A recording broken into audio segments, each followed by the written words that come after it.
Bonjour, bonjour à toutes et à tous. Heureux de vous retrouver pour une nouvelle semaine de Smart Impact, l'émission de la transition écologique, énergétique et sociétale. Voici notre sommaire. L'invité de Smart Impact aujourd'hui, c'est Dominique Dupaty, la fondatrice de Réseau H. Elle lance le 8e trophée des femmes en entreprise adaptée en ESAT. Les détails dans une minute. Pour le débat de cette émission, on va chercher des alternatives aux EHPAD. Faut-il les remplacer ou les réinventer? On examinera notamment les propositions du think tank Matière Grise. Et puis dans Smart Ideas, la start-up du jour s'appelle Atypique et veut mettre fin au gâchis des légumes et des fruits déclassés. Inclusion, bien vieillir, alimentation, 3 univers, 30 minutes pour les explorer. C'est Smart Impact.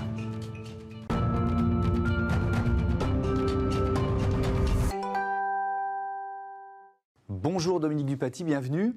Bonjour. Vous êtes donc la fondatrice du Réseau H. Vous êtes également vice-présidente de la Confédération des petites et moyennes entreprises chargée de l'inclusion. Je commence par Réseau H. Je vais vous faire un aveu parce qu'en préparant l'émission, il y avait Andy Réseau, Réseau H. C'est quoi? C'est un cabinet de conseil? Expliquez-moi. Oui, tout à fait. C'est un cabinet conseil qui s'est réadapté en fonction des besoins de nos clients.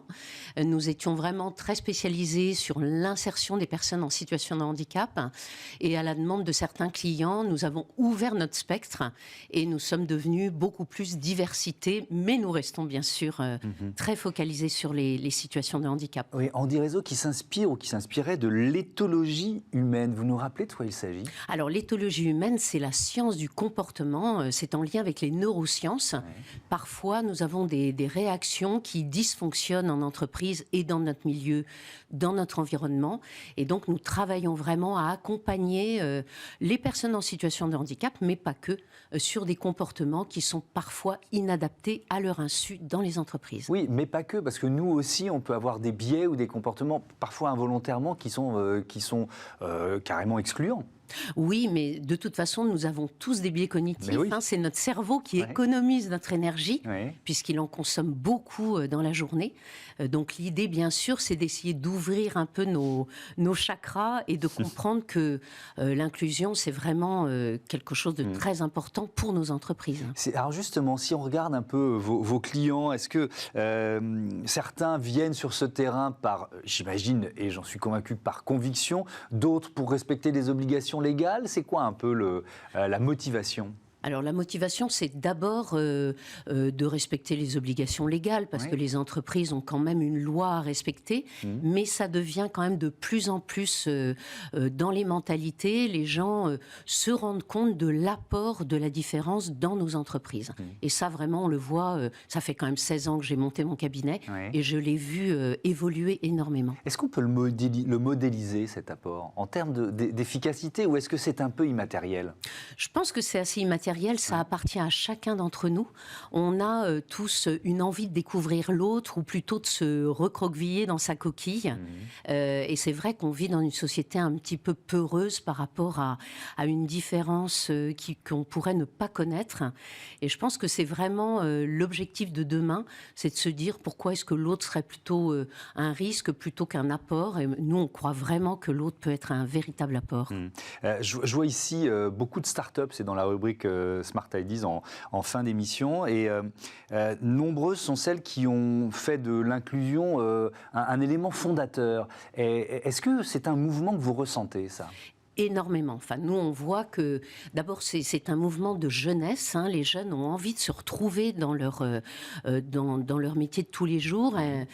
C'est vrai que souvent, les grandes entreprises ont de plus en plus de mal à recruter parce que les jeunes cherchent un sens, et pas que les jeunes, d'ailleurs. Nous, on recrute des gens qui sont souvent seniors et qui cherchent également un sens. Moi, je pense que c'est une vraie lame de fond, et je pense que Smart Impact a de beaux jours devant l'émission. Oui, écoutez, on le souhaite en tout cas. Vous êtes, je l'ai dit tout à l'heure, vice-présidente de la CPME en charge de l'inclusion. Quels conseils vous pourriez donner, c'est aussi ce que vous faites avec Réseau H évidemment, mais à un patron qui est réticent, qui hésite à, là je vais parler des personnes en situation de handicap, à embaucher quelqu'un en situation de handicap? Alors moi je dis il faut d'abord centrer son recrutement sur les compétences et les capacités de la personne. Oui. On ne recrute pas pour un handicap. Parfois ça peut arriver, des entreprises qui n'ont pas la maturité pour, cherchent à recruter une personne handicapée pour répondre à leur qu'on appelle quota, mais ça ne marche pas. Il faut effectivement embaucher une personne pour son savoir-être et pour son savoir-faire, et peut-être dépasser aussi notre vision des diplômes, de l'expérience. On a souvent une vision très horizontale des choses, et c'est vrai que quand on fait des essais, quand on risque aussi une embauche, souvent ça marche bien. Oui.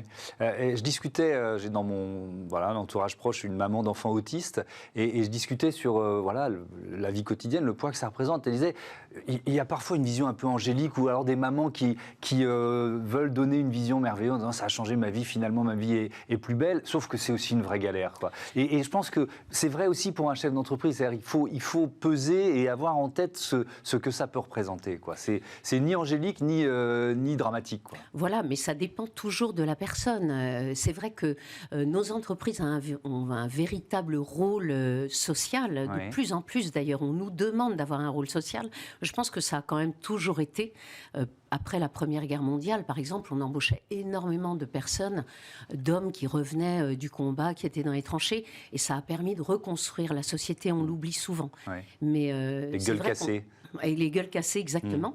Mais c'est vrai qu'on oublie beaucoup l'apport de la différence, parce que ce sont des gens qui se sont battus, qui ont dû justement trouver des trucs pour développer aussi des compétences. Et nous, on croit beaucoup à ce genre de modèle. En 2015, vous avez créé, avec Andy Réseau, ce trophée des femmes en entreprise adaptée et en ESAT, établissement et service d'aide par le travail. C'était quoi l'idée de départ? Qui vous souhaitiez récompenser? Alors, vous savez, souvent la vie est faite de rencontres. Et moi, ma vie a été faite d'abord de rencontres en tant qu'entrepreneur. Et en fait, un jour, je suis allée sourcer une entreprise adaptée en Picardie. Et j'ai rencontré vraiment au détour d'un couloir une femme qui m'a dit « Vous vous appelez Andy Réseau, il n'y a jamais de réseau pour les femmes dans le secteur du travail protégé adapté ». Et donc, ça m'a un peu travaillé. Et quand ça me travaille, donc j'essaye d'approfondir. Et je me suis dit, mais qu'est-ce que ça veut dire? Et je me suis rendu compte qu'elles étaient en minorité, qu'elles avaient une formation initiale très inférieure à celle de leurs collègues dans les entreprises adaptées et les ESAT. Et je me suis dit, il faut faire quelque chose. Et donc, j'ai créé les trophées des femmes en EA et en ESAT. D'accord. Qui sont, ça fait, je crois que c'est la 8e édition, qui est récompensé en fait? C'est quoi? C'est des actions? C'est des... Alors c'est une excellente question parce qu'on récompense pour des parcours exceptionnels. D'accord. Et moi ce que j'aime beaucoup en fait c'est aussi une façon d'être. J'ai toujours été intéressée par des gens qui étaient souvent... peu mis en avant, mais qui participaient à une production très active. Et c'est vraiment l'objectif des trophées des femmes en EA, en ESAT, c'est d'être valorisées pour leur parcours et surtout pour leur rapport économique à la vie des entreprises, puisque les entreprises adaptées et les ESAT participent à la vie économique. Donc, l'intérêt, si vous voulez, pour ces femmes aussi, c'est d'être mises en avant, et c'est un moment extraordinaire pour elles, et pour nous. Moi, vraiment, je tiens à les remercier. Elles nous font vivre des choses fantastiques. Et puis, c'est vrai que pour nos partenaires et pour leurs clients qui les présentent, c'est une façon aussi de mettre en avant ce que j'appelle les compétences discrètes. Cette édition 2022, elle va porter sur le thème des territoires. Pourquoi ? Parce qu'on s'est rendu compte que pendant le Covid, les territoires ont été, ont fait preuve d'une imagination extraordinaire. Et surtout, les entreprises adaptées, les ESAT qu'on va mettre en avant, justement aussi, parce qu'elles présentent ces femmes-là, ont été extrêmement actives sur les territoires et elles sont très, très présentes sur tous les territoires. Il y en a énormément qui s'agitent auprès de leurs clients partout en France. Et justement, je me suis dit, montrons ce que font aussi les ESAT et les EA et tous les territoires sur la France entière par rapport justement à ce thème emploi, insertion et inclusion, bien sûr. Et vous allez mettre l'accent sur l'égalité femmes-hommes au travail avec le lancement d'une charte de l'ONU sur ce thème, c'est ça? Oui. De quoi il s'agit? Alors nous avons beaucoup de chance puisque ONU Femmes est partenaire des trophées Femmes en ESAT. Ils nous ont proposé donc de développer l'égalité pro dans le secteur du handicap, puisque la majorité des entreprises adaptées et des ESAT comptent moins de 50 salariés, donc n'ont pas l'obligation de développer cette obligation d'emploi et cette obligation de travail. Et donc, ONU Femmes nous a permis de faire signer la charte ONU Femmes, en tout cas 3 points, à ces entreprises adaptées et ces ESAT pour donner une impulsion sur l'égalité professionnelle dans le secteur. Et je n'oublie pas aussi la remise du trophée I4CHI. C'est un prix d'ailleurs, qui va être remis à un homme exceptionnel pour avoir œuvré dans le secteur pour l'égalité professionnelle. Merci beaucoup, merci Dominique Dupaty. À bientôt sur Bismart. On passe à notre débat tout de suite sur le bien vieillir. Peut-on trouver des alternatives aux EHPAD ?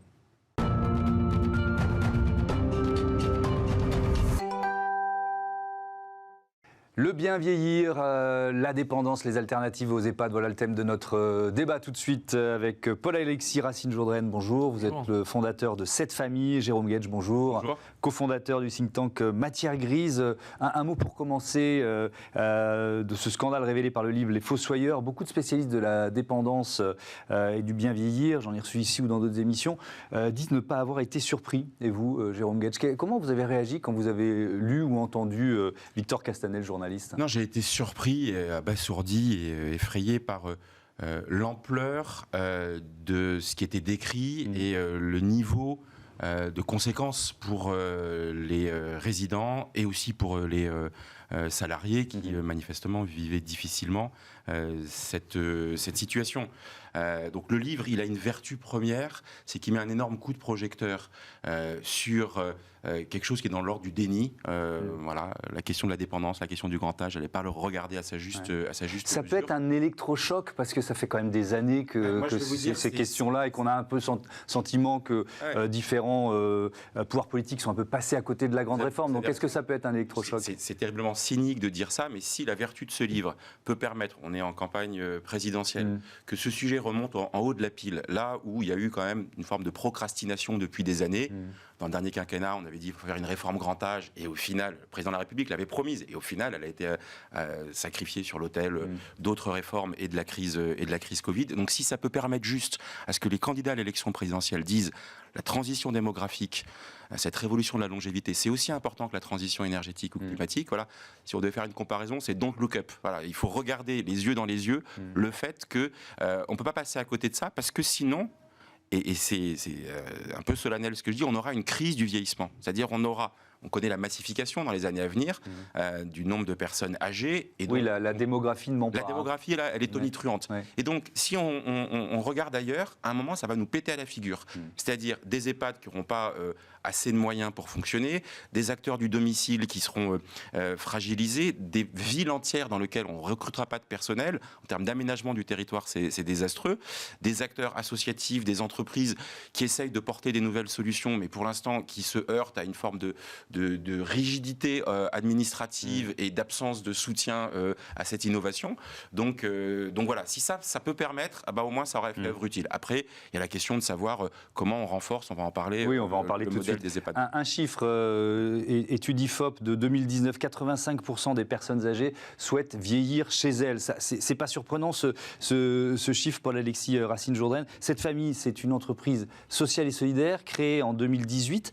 Est-ce que vous rentrez dans cette problématique-là? Quelle solution vous proposez en fait? Nous, on se veut les militants du bien vieillir et surtout du vieillir chez soi.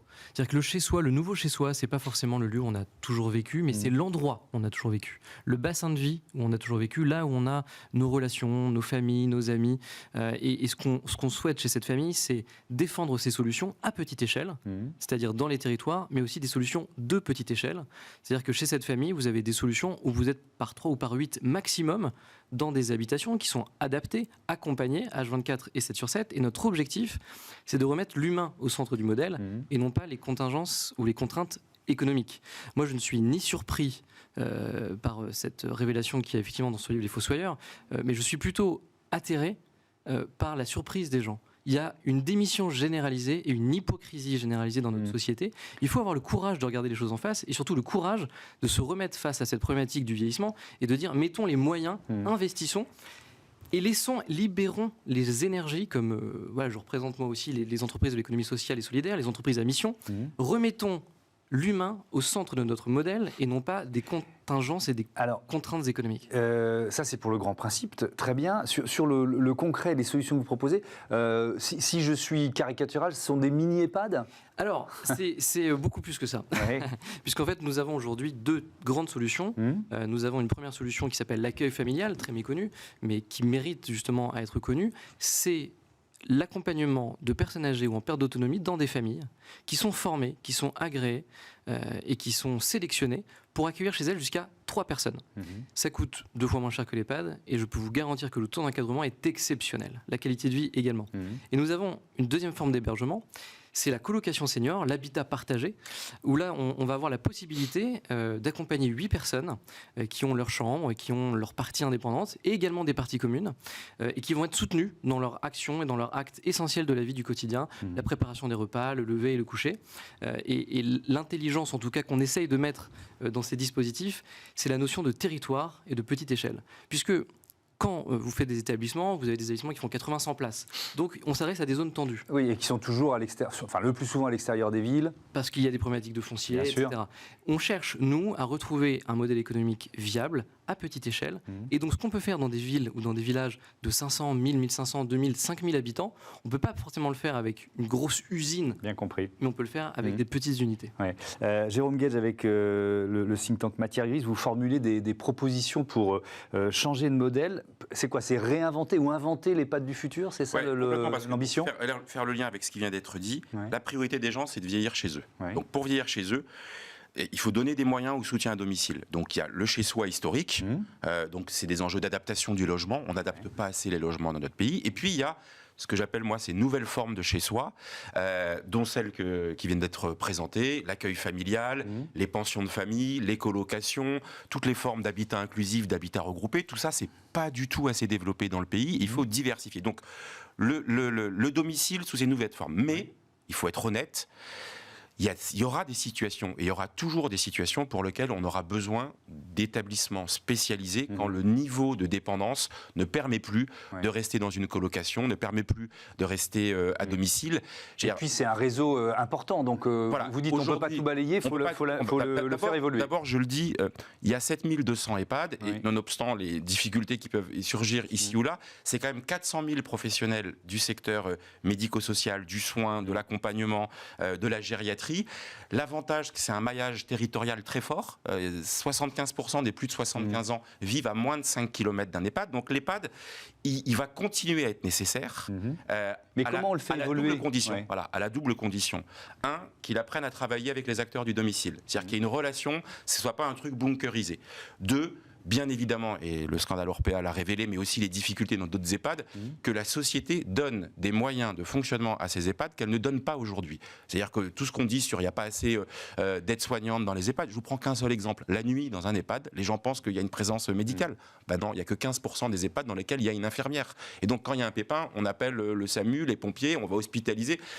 C'est pas normal. Le niveau de dépendance et de maladie des résidents des EHPAD aujourd'hui justifie qu'il y ait une présence médicale plus importante. Donc, la deuxième condition, c'est un renforcement de la présence humaine. Les ratios d'encadrement, j'aime pas le terme, mais en France sont 30 à 40% inférieurs à la moyenne de nos voisins européens. Il y a donc ça, en moyenne, ça c'est des moyens humains. Oui, voilà. mais ça c'est l'État qui doit mettre. Ça plus c'est d'argent. l'État. En gros, ça dépend de l'État. C'est le fait que nous collectivement, puisque le personnel soignant est financé par la sécurité sociale, à un moment, on prenne la décision de donner des moyens. Vous allez comprendre avec un exemple. Si en France aujourd'hui, il y avait dans les collèges, dans les écoles primaires, le prof qui fait classe devant 50 enfants, tout le monde hurlerait.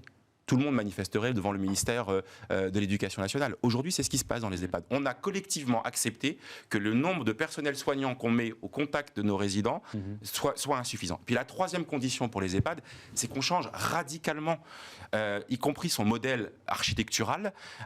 Aujourd'hui, le modèle architectural, son fonctionnement, son organisation sont la conséquence des moyens qui lui sont alloués. Donc, on a des établissements dont les longs couloirs, l'uniformité, une forme de standardisation. Il faut réintroduire une forme d'individualisation.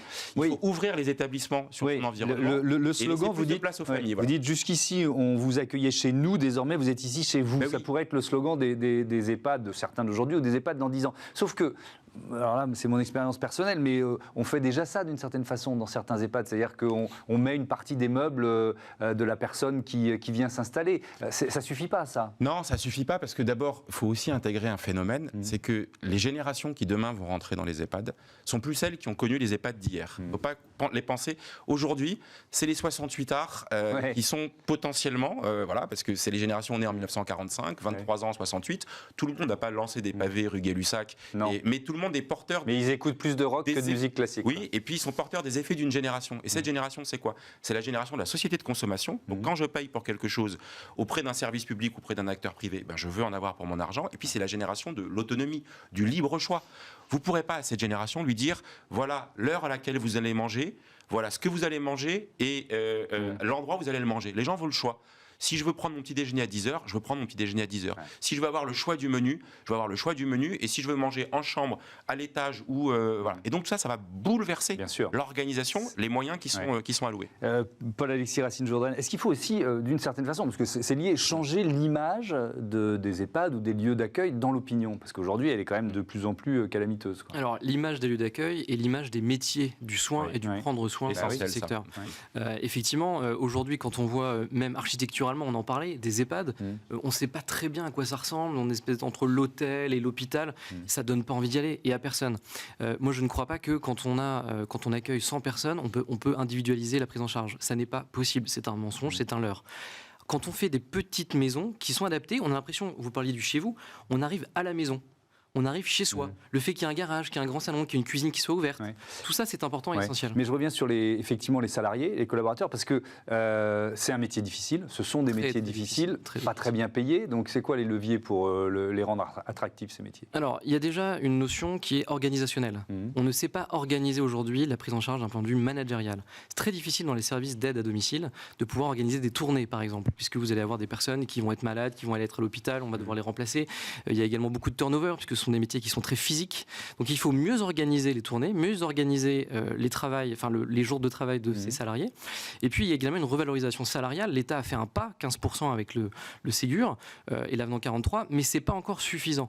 Il faut leur donner plus de moyens. Je vous donne un exemple très concret. Les Français n'en sont pas forcément conscients, mais quand une personne travaille, commence à 8h, va ensuite faire un trajet pour se rendre de Madame X à Madame Y, ce n'est pas rémunéré. Et donc, elle a des frais kilométriques. La partie de transport n'est pas rémunérée. Et pourtant, ça peut prendre 20 minutes, une demi-heure, parfois dans les campagnes. C'est un sujet. Il faut donc revaloriser les salaires. Il faut accompagner la formation. Et puis, il faut également leur donner les moyens organisationnels de aussi se rendre autonomes, être plus autonomes dans leur manière d'organiser. Elles ne sont pas assez autonomes. Elles demandent, elles revendiquent de l'autonomie. Je dis elles parce qu'à 92%, ce sont des femmes qui travaillent dans ces secteurs-là. Il faut leur redonner de l'autonomie pour leur redonner du sens. Merci beaucoup. C'est pour ça que ces solutions d'habitat partagé, c'est vraiment, pour moi, l'avenir, parce que ça permet pour les personnels d'intervenir sur un lieu unique dans de meilleures conditions. Merci beaucoup. Merci à tous les deux. On passe tout de suite à Smart Ideas. Allez, on mange des légumes moches.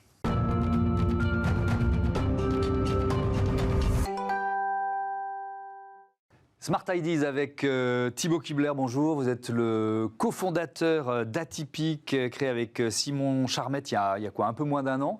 C'était quoi votre idée de départ? Quelle ambition? En fait, on est parti, on aime bien les chiffres avec Simon. En France, chaque année, il y a 11% de la récolte des fruits et légumes qui est gaspillée directement à la source chez les producteurs. C'est un chiffre assez impressionnant. Et ce qui est encore plus impressionnant, c'est que c'est la moitié du gaspillage des fruits et légumes en France. On peut imaginer que c'est bien sûr un problème environnemental, mais en fait, au-delà de ça, un produit qui n'est pas vendu, c'est une perte pour l'agriculteur. Bien sûr, oui. Et donc nous, notre ambition avec Simon, c'est de se dire comment on pouvait revaloriser intelligemment ces produits qu'on appelle déclassés. On ne dit pas des fruits et légumes moches. Je prends l'exemple d'une carotte, elle n'a rien de spécial à part qu'elle est fendue, une pomme un peu trop petite, un oignon un peu trop petit. Attendez, tous ces légumes-là que vous avez apportés, ils ont été déclassés. Ils sont déclassés. Donc ça veut dire que ils sont en dehors des normes usuelles d'achat. Ouais. On n'est pas dans des normes qui sont interdites à la vente. Des fois, des kiwis qui sont trop petits, c'est normal, on ne peut pas les vendre, ils sont vraiment trop petits. Là, c'est vraiment, il est en dehors des normes usuelles. Les grandes surfaces n'aiment pas trop ces produits-là parce que ça se vend moins bien. Ouais. Les grossistes n'ont pas l'habitude parce que les restaurateurs ont été habitués d'avoir une carotte qui est très calibrée. Et donc, dès que c'est en dehors de ces normes usuelles, la valeur marchande du produit chute. Il n'y a même pas d'attrait pour les gens pour ces produits et donc ils sont même pas vendus, en fait, ils sont même pas remis sur les marchés. Ouais. Alors qu'est-ce que vous avez imaginé pour ne pas gâcher, ne pas jeter ces fruits déclassés? Eh ben en fait, on est parti du fonctionnement actuel, en tout cas dans le monde agricole. Ouais. Les grossistes vendent des fruits et légumes actuellement. Donc on s'est dit, ça c'est le fonctionnement qui existe. Comment on peut repartir de ce fonctionnement qui existe déjà et l'adapter? Casser les filières d'appro classiques qui sont de se dire j'ai un contrat d'appro avec un fournisseur, je m'engage avec lui et je lui achète 10 tonnes tous les mois de carottes. Ça, c'est pas possible parce que moi, j'ai pas d'engagement dans le futur. Je peux pas demander à un producteur fais-moi des carottes moches. Et donc, on a créé une application mobile côté producteur. Comme ça, on restructure la filière d'approvisionnement. On est complètement en mode presque une marketplace de notre côté. Oui. Donc, en fait, on a plein d'offres de fruits et légumes et nous, on est des traders de fruits et légumes. Okay. On achète plein de stocks, on les centralise pour l'instant à Lyon. Donc, on est basé à Lyon, on a un entrepôt. Et donc, on est un grossiste à service complet. On achète, on stocke et on revend en B2B, donc aux restaurateurs. D'accord. Alors, j'allais y venir. Donc, pour les exploitants, ils vous vendent ces fruits et légumes qui auraient été déclassés. À un prix juste, c'est important. Oui, d'accord. Et ensuite, vous les revendez à qui? On les vend donc beaucoup à la restauration collective, donc les cuisines, les cantines, etc. Les restaurants commerciaux, beaucoup de traiteurs, mais on fait aussi de la vente en volume. Par exemple, là, aujourd'hui même, on a livré 4 tonnes à la Banque alimentaire de Lyon. Donc en fait, notre objectif, c'est vraiment chaque produit a un débouché. Et donc, on va structurer l'offre. Donc par exemple, comme je parlais, un oignon, ça peut être petit calibre, et un oignon peut être gros calibre. Et peut-être que les petits calibres, ça marchera mieux dans des épiceries solidaires, et les gros calibres plutôt dans les cuisines. Et donc, vu qu'on structure un petit peu toutes les offres, on peut ainsi répondre un peu aux besoins de chacun de nos clients. Et pour la Banque alimentaire, on a vendu des patates, des oignons, etc. Parce que ça coûte pas trop cher et ça les intéresse. Alors justement, la question des prix, vous l'avez dit, ils sont justes pour les producteurs, mais ils sont quand même plus attractifs, j'imagine, pour les clients. Donc là, dans l'équation, il faut trouver l'équilibre, quoi.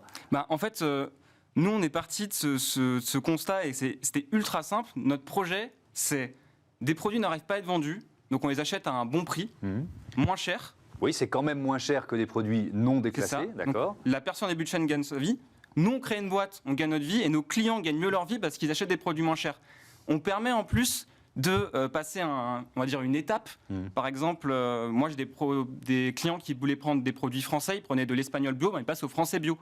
Donc en plus, on recentralise sur du français. Tous nos produits sont 100% français. Et quand on peut, bien sûr, on fait du local. Ouais. C'est donc une toute jeune entreprise. Hein. Vous n'avez même pas fêté votre première année d'existence. Ça, ouais. 70 tonnes sauvées l'an dernier. Quel objectif pour 2022 ? Au minimum 600 tonnes, peut-être même 1000 tonnes. En tout cas, on voit qu'il y a une forte traction côté client. On a un peu rodé le business à Lyon. On se lance à Paris cette année. Même, on a fait les premiers tests en PACA. Donc, vous allez ouvrir des entrepôts dans ces régions également. Exactement. Okay. Pour l'instant, on fait des tests depuis Lyon.